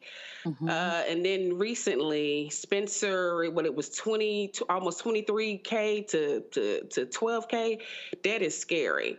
But what made me do a double take at Miss Spencer, if I'm not mistaken, and maybe it had already happened. It already happened. The state, the governor took over the local police there. Am I correct? That has happened now, yes. Okay, so Miss Spencer agreed with that, and all I can think about is what's going to happen, who they're going to hire now. They're going to hire more white police officers, right? Is it going to be more discrimination, going into black neighborhoods? So that is something that really spooked me, and I just want to know how are the voters aware about that or no? Absolutely, the voters are aware about that, and even beyond that obvious grievance. The money that she is getting are from investors in St. Louis who have for a long time bought up property in the north side of St. Louis, which is gentrified, and then just sat on it, right? They didn't develop it. They didn't build houses. They didn't put businesses there. They just sat on it. And the black side of town has suffered tremendously because of absentee slum landlords in vacant lots or using vacant properties and not doing anything with it. The investors who are giving Cara Spencer the money are responsible for that. And you can't tell me that you put that kind of money in a mayoral race without expecting some kind of return. So there are a lot of red flags. There are a lot of red flags. The idea that many of the things that Cara Spencer in her ads criticized the current mayor for are things that she voted for as an alderman. This person has been an alderman, which is the legislative body for St. Louis, for 10 years, right? And so it's deceptive advertising, it's race baiting, it's playing to the business partners in this area, and it is not for the benefit of the entire community. Right. And one more thing, you said investors. One more thing, just this the last thing. Was it the Black Platinum plan when it came to the investors under Trump? They gave them money. No. It wasn't the Black. It wasn't the Black Platinum. It's people who have for a long time been buying up dilapidated land, and I don't know why they are just sitting on it, but they are angry with Tishaura because she won't play ball with them. Zabora? Thank you. So my question is, how do individuals that are in those marginalized communities get past voter fatigue and all of the obstacles that are up against them, especially our disabled community that has been struggling in that community for a long time, whether it's the deaf individuals or chronically ill individuals or individuals that have that long-lasting COVID, like they're experiencing these things and this mayor hasn't did anything to really give them the supports they need. How do they get past that voter fatigue when they feel like nothing is changing? I hope I'm not talking out of turn. I think this is important to say. It hasn't been a perfect mayoral term, of course, but she has done more than most mayors here, and she's committed to the people. And so I salute her for even in this moment saying, listen, I know I have some things that we need to do better. I know that I need to have some deeper conversations with you about things. We need to explain some things that didn't happen the way that you thought they should have happened. Why is that, and how can we help?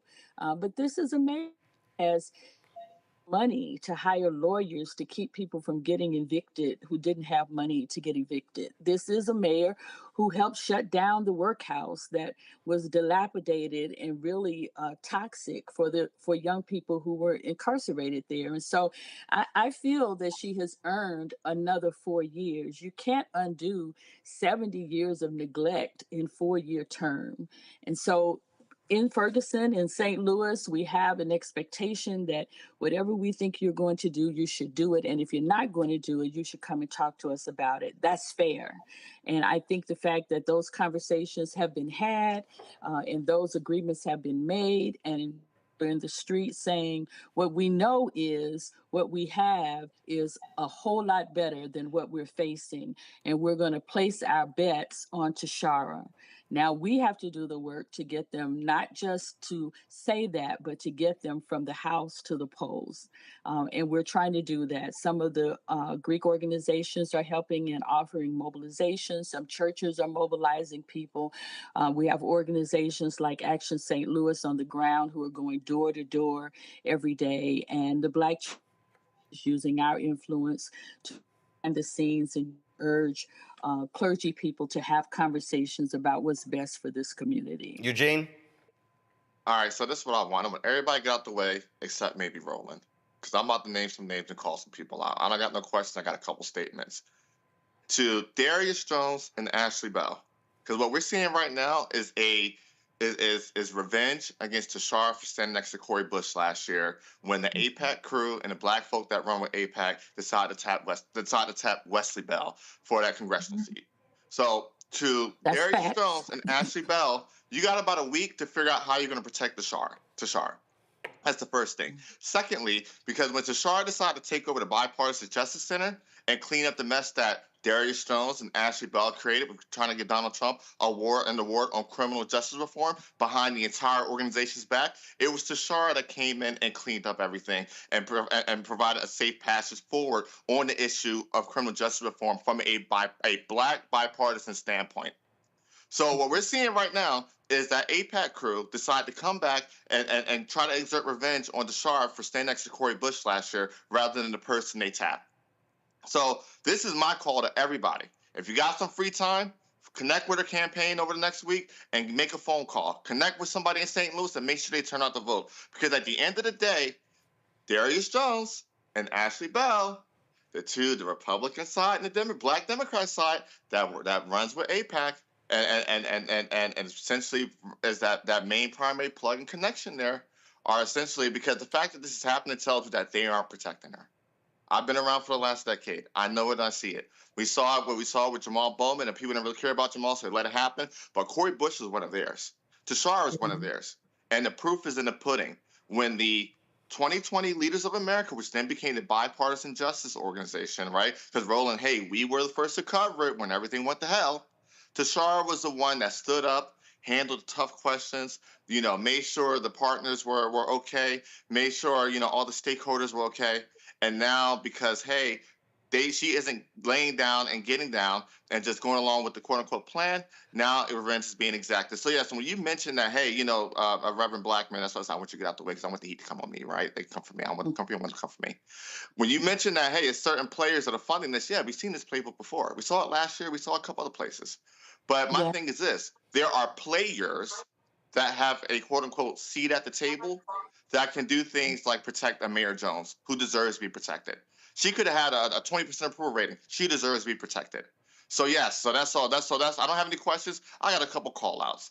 So Ashley Bell, thank you, Darius Jones, and the other folk that run with Black APAC, y'all got a week to figure out how to make sure Tishaura doesn't lose her election. All right, Tracy, final comment. I'm just grateful for shows like this and people who can call out all of the things that are happening. And again, we stand 10 toes down for Tishaura. She is the only choice for us. And we think we're going to be able to turn this around with her and for her. And so thank you for all the pushing that you're doing in that regard. All right, then. Tracy Blackman, thanks a bunch. Thank you. Folks, bye. Going to a quick break. Ooh, when we come back, now we all know that Congresswoman Marjorie Taylor Greene, we know she stank trash. But wait till we show you her racist ass ex-husband. How he attacked these young Muslim women for praying quietly. You're watching Roland Martin Unfiltered on the Black Star Network. This week on A Balanced Life, join us as our resident experts and special guests talk to us about what it means to protect your peace. I know you say you got it all together, but let me tell you, life be lifing. So we're going to talk about how do you find who you are? How do you find your lane? How do you stay in your lane? And what it means to really date you, to look in the mirror and find out who you are and love the person that you see. When is the last time you said I love you to a loved one?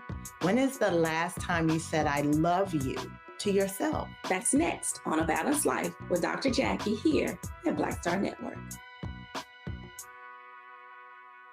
What's up, y'all? This is Wendell Haskins, a.k.a. Win Hogan at the original T Golf Classic. And you know I watch Roland Martin Unfiltered.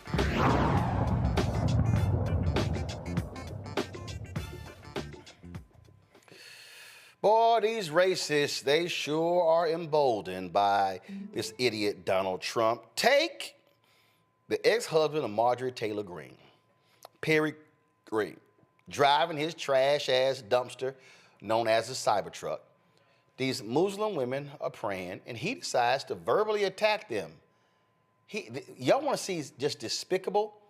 Yep, this is the trash that Marjorie Taylor Greene said I do to.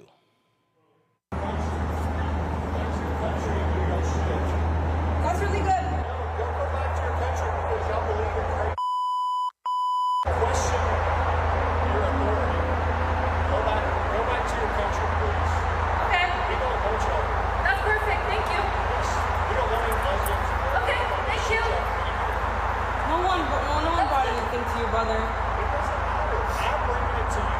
I don't want your shit. Oh. Nobody really wants your shit here. Did we bother you personally, though? Yes. Yes. Okay, I'm sorry. You can. But see, like, y'all want to kill gays. Y'all want to do all kind of crazy. Where y'all from? What country? It doesn't matter where we're from. It does not, though. Why does it matter to you, though? It does because you're worshiping a false god. No. Yes, it is. Are you Christian?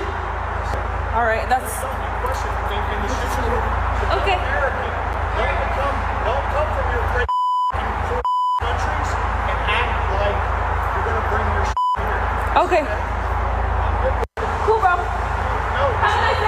Because y'all are pieces of Okay, that's perfect. You're the one attacking little girls. Have a nice day. girls. Like, I want y'all to think about what y'all's process is, what y'all are thinking. Y'all been brainwashed. We know what we believe. But don't come to America and believe this shit. Go back to your country and believe your crazy. Okay, that's fine. No one told you anything. We're sitting here. We were quiet. We were peaceful. You're worshiping out here. Praying. What does that have anything to do with you? Go back to your country. That's fine. You're demolished Middle Eastern First off, we're actually born here. We're born here. Yes, we were. Then why are you wearing all this shit? You're not American. It doesn't matter. Be American. Don't nuns wear covering themselves? Be American. Don't be Afghani or whatever the Not even We're not Afghani. Afghani. You're literally racist. You just it doesn't anything. It doesn't matter. Use the racist word, but be American. Don't be Okay, I'm sorry if it's not on your standard. You can go ahead and leave. I don't know why you're wasting your time. Okay, then if you don't care so much, you can go ahead and enjoy your day. Okay. Because you know what? Your countries are so. You know where y'all are from is so. Come here. Go back to your.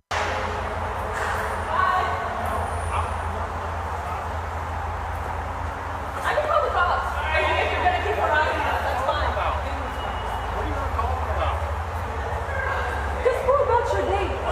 What's the point? Are you gonna follow us? What's the point? I'm trying to get out of Do you want to learn about our religion? Go back to your country. Have a good day. Have a good day. That's okay. That's okay. Just leave him alone. Go have a good day, Greg.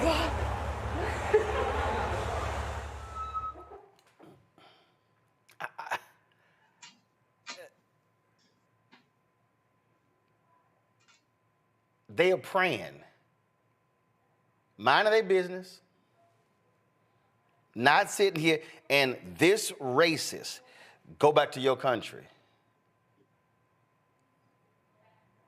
See, this is what I need people to understand. We talk about this country. When we talk about how people view this country, y'all have heard me say this before. There's a movie called The Under Shepherd. And The Under Shepherd was directed by Robert De Niro. Robert De Niro starred in The Under Shepherd, along with Matt Damon. And in this movie, it it is based upon a fictionalized version of the creation of the CIA and how the CIA was created by these white Anglo-Saxon Protestants, and how these white men, the Dulles brothers, how they established this secret society coming out of skulls and bones to create the CIA. And there's a particular scene in this movie where Matt Damon and Joe Pesci are talking, and Damon's character goes to see Joe Pesci, and he's trying to get the mob's help. And this is loosely tied to Castro, trying to get the mob's help to assassinate Castro, which actually happened in real life. And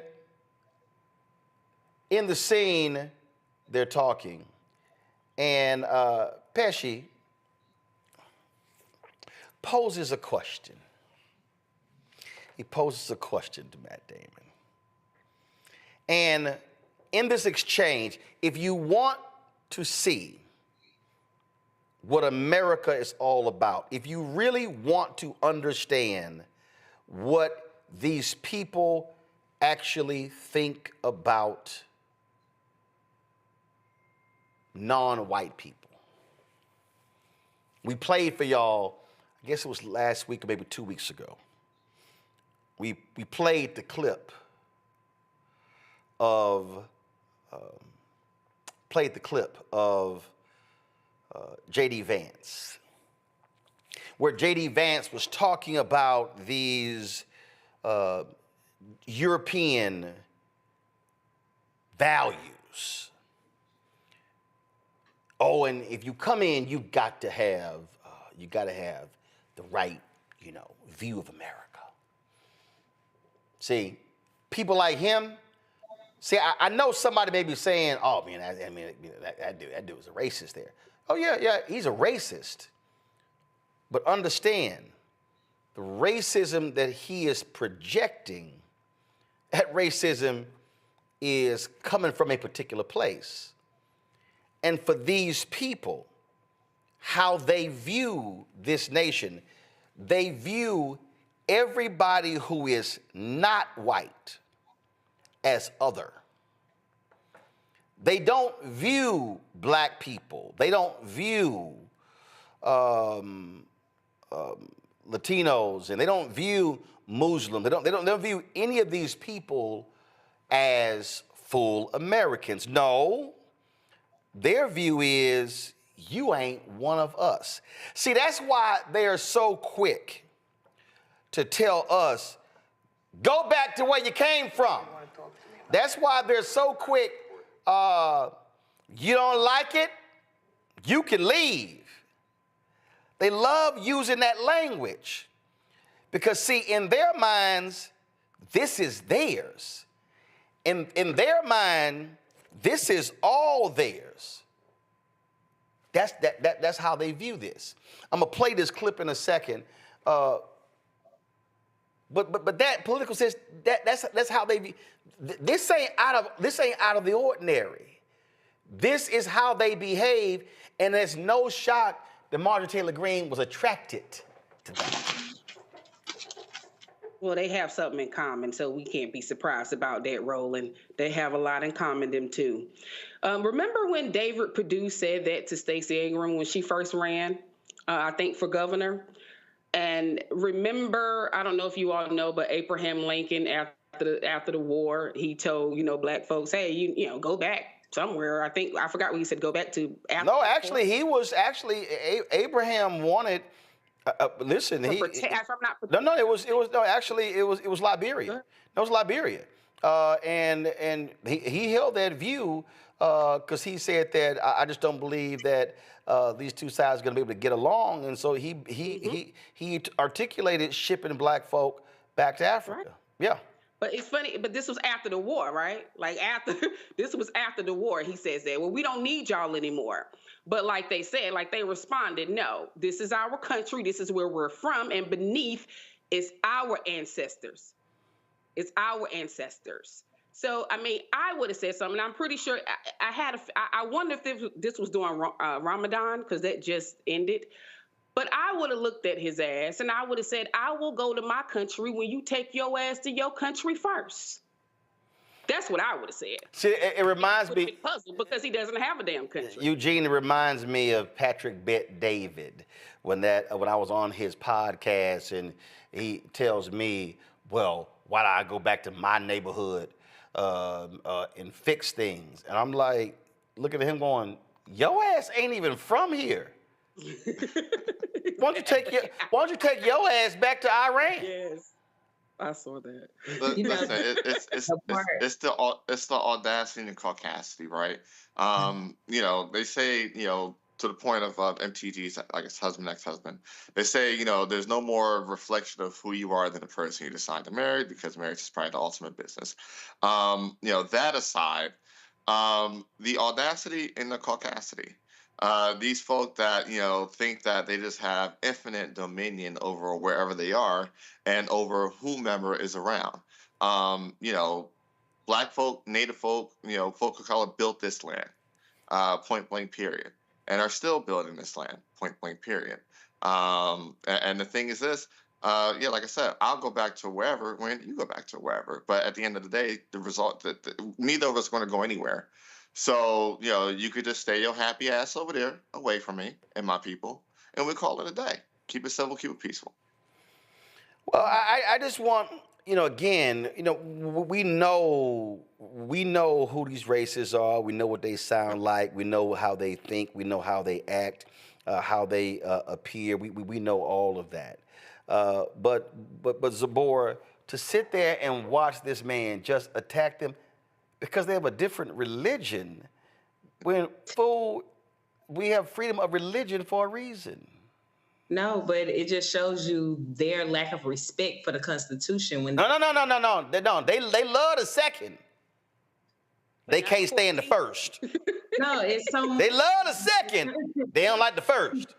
When it comes to us, this is why our community paying attention is so important. They're attacking birthright citizenship. They're saying in this, how he's moving is the exact reason of why we got to stay vigilant. If they attack them birthright citizenship and the 14th Amendment, and they're trying to put holes in that aspect of the Constitution, then you see them doing things like this, and that rhetoric is pushed to the front. That's not Christianity. That's not the faith I know. You know what I mean? It's like you are ignoring humanity in people. You are ignoring loving your neighbor. And nobody's from here. We were brought here. They stole here. It's like, how dare you tell somebody that they're not from America? You don't know those people. And everything about our country has been built on the backs of people that are not from here. There is no country without Black people and the inventions we have, the work we do, the blood, sweat, and tears that build the houses and the White Houses that they get to be in. So it just really irritates me that they use faith to justify hatred. Those young ladies wasn't doing nothing. That old white man that has no respect and attacked a person while they're praying, but you say you are of God and you're a Christian. Like, how that?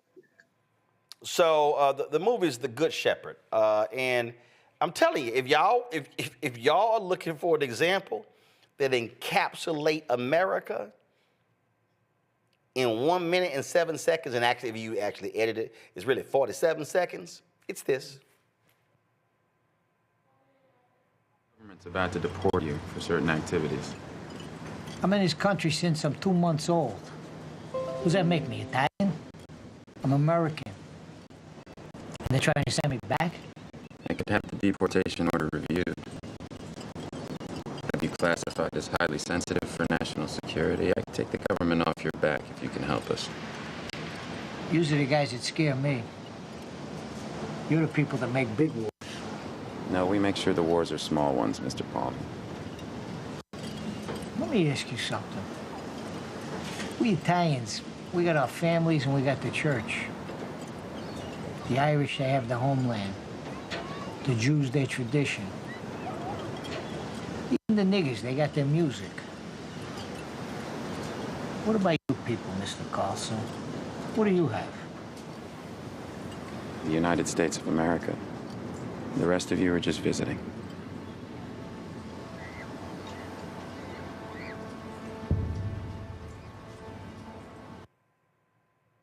That's exactly how they think. The rest of you, this is ours. Yep. The rest of you are just visiting. Pull up my book. Understand something, y'all. The reason why I chose this photo for my book, White Fear, this photo is from January 6th. This white man's arm is outstretched. This photo signifies all of this is ours. And that literally is how they operate. And they feel as if they have the right to roll up on a few Muslim women praying, minding their own business, to accost them and say, go back somewhere else. That's why they believe they have the right to roll up on somebody black barbecuing in the park saying, you can't barbecue here. They think that they have the right to roll up on a black man who's working for UPS or FedEx delivering packages saying you can't be in this neighborhood. They really believe that they have the right to walk up to you and ask, why are you in my neighborhood? Let me see you. They believe that they can just ask you, show me your address to prove that you belong in my neighborhood. And they believe that when they see us, especially being a black man, and if we wearing some university gear, they don't even first think, did we graduate from there? They instantly think, did we play ball? Or like one white dude asked me, did I play ball at Texas A&M? I said no. His second question was, did I have a child that played at A&M? Y'all, it took every ounce of Jesus when you had to cuss his ass out. I was like, I would have did. Literally like it took it took all of Jesus for me not to go there. Because in their minds, they don't even think, oh, that might be a graduate. They don't think that. Tomorrow, I'm gonna get to this here. Man, there was some white folks, y'all, on Twitter, and they whine and complain, and Charlie Kirk got involved. My son got high grades, and he didn't get into his first choice, the top schools, or the second choice. And these white folks really believe that their children can just go to any school, that they should never be rejected, that all of that, and they automatically think it got to be them. It got to be them. They never consider, no, your kid lost out to some other white folk. So I am going to spend a little time walking through the timeline. You know, I was trolling their asses because see, y'all, I am the pettiest member of my family, but my family members can be petty too. Like the oldest sister, she was with a group of moms, and she was sharing with them that my nephew, her son, had gotten accepted to Seton Hall. And so one of the white moms said, well, you know, my blonde-haired daughter, you know, she's not gonna get, you know, a scholarship like that. And my sister said, well, baby, we were at the welcome reception. There's a whole bunch of people who look like your daughter who were there, who were blonde-haired. She said, so maybe your daughter needs to study a little bit harder. Hey, there you go.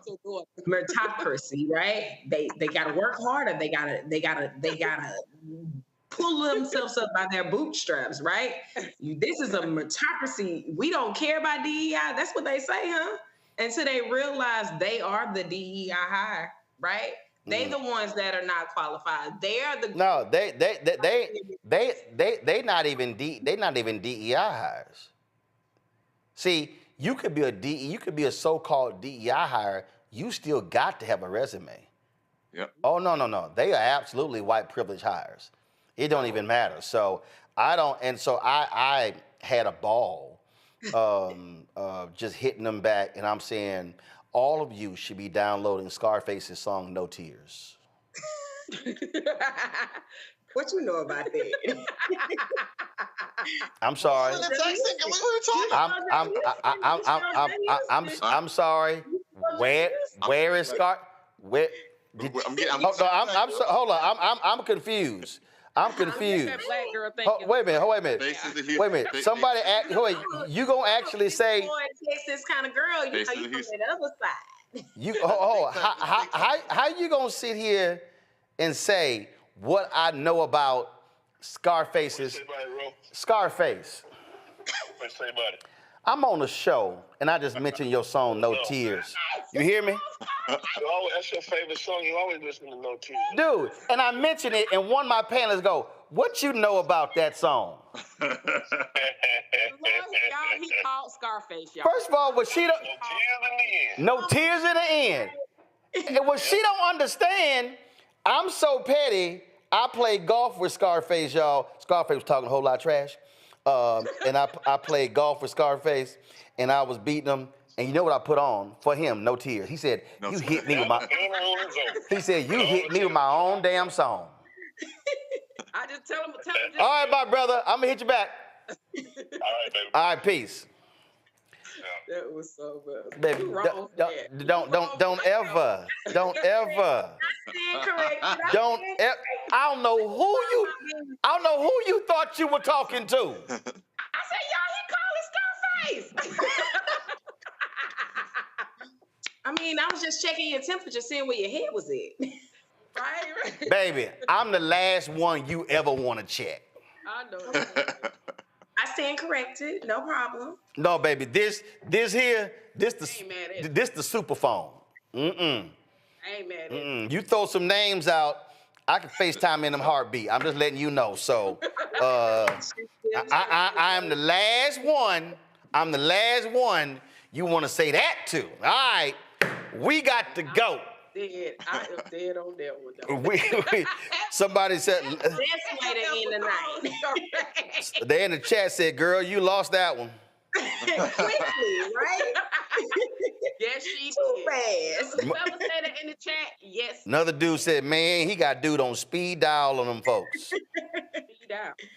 And El Crispy, Uncle Rose said, "Pull up." See, y'all better leave me alone. See, y'all. There you go. Said pull up. Y'all better leave me alone. All right, we got to go. All right, I appreciate y'all being on today's panel. Thank you so very much, folks. Support the work that we do. Join our Bring the Funk fan club.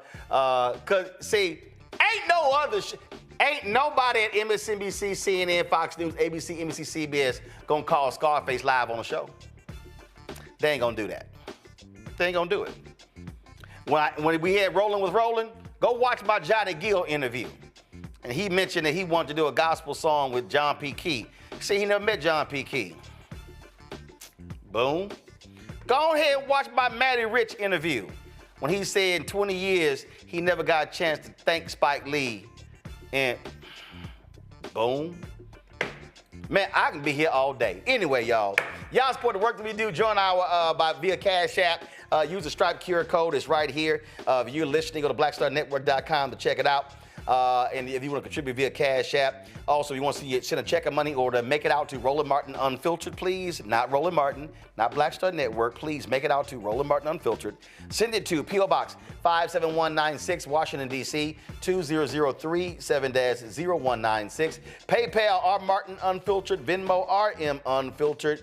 Zelle, Roland at RolandSMartin.com, Roland at RolandMartinUnfiltered.com. Download the Black Star Network app, Apple phone, Android phone, Apple TV, Android TV, Roku, Amazon Fire TV, Xbox One, Samsung Smart TV. Be sure to get a copy of my book, White Fear, How the Browning of America is Making White Folks Lose Their Minds, available bookstores nationwide. Download the audio version I read on Audible. Also, of course, be sure to get out Roland Martin Unfiltered Black Star Network swag. Go to rolandmartin.creator-spring.com. Get our newest shirts. Hashtag We Tried to Tell You, FAFO 2025. And don't blame me, I voted for the black woman. QR codes right there as well. And get the Fan Base app. You can also, if you want to invest, $11 million has been raised. The Series A round, the goal is raised $17 million, then it closes. Go to startengine.com/fanbase. Folks, that's it. I'll see y'all tomorrow. April 3rd, tomorrow, anniversary of Dr. King's last sermon, Mason Temple. An absolutely amazing sermon. I did an interview with the book author about the book was on that last sermon. We're gonna run that tomorrow because I got the book right over there. But it truly is an amazing sermon. So we'll have an interview for you tomorrow as well. Lots we're gonna talk about. I'll see you tomorrow. Holla! Black Star Network is here. Oh, no punch! I'm real revolutionary right now. Thank you for being the voice of Black America. All momentum we have now, we have to keep this going. The video looks phenomenal. See, there's a difference between Black Star Network and Black-owned media and something like CNN. You can't be Black-owned media and be scared. It's time to be smart. Bring your eyeballs home. You dig?